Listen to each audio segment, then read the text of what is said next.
Good morning, team, and welcome to the first week of our video series where we will be answering your immigration questions. Let's jump into the comments we received on this week's Facebook post.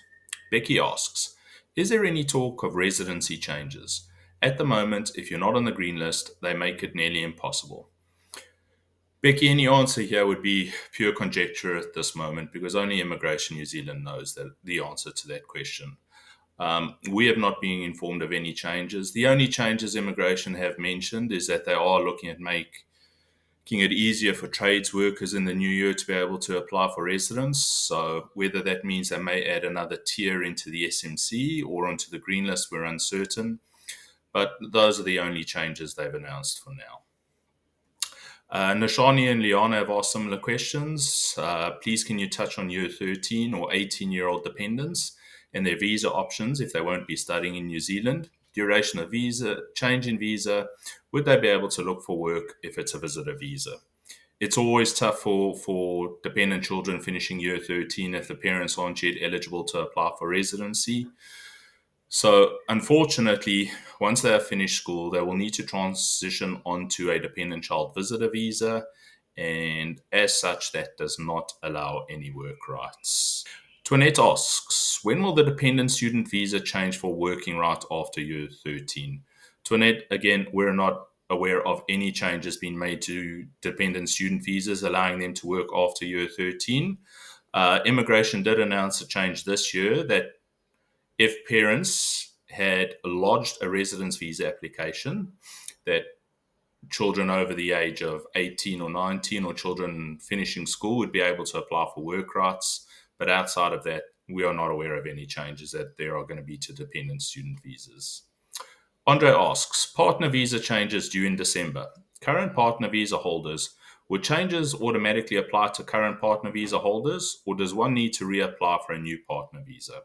Apparently, restrictions will be more relaxed and their employment changes are coming into effect, to name a few examples. Andre, unfortunately, no visa updates happen automatically. So if you want to apply for the open work rights for your partner, you'd be able to do a variation of conditions to their visa post 2nd of December. You would not need to apply for a whole new partner visa, no. With regards to the changes, our understanding and our preview of the immigration instructions, it appears that Immigration New Zealand will be removing the requirement for partners to work for an accredited employer or earn at least a median wage. However, final instructions remain to be seen. Crisby asks, we're on a resident visa one-off approved 2nd of March 2023. My husband is the principal applicant. Me and 2 kids arrived in New Zealand on the 3rd of May 2023. When should we apply for PR? The 3rd of March 2025 or the 3rd of May 2025?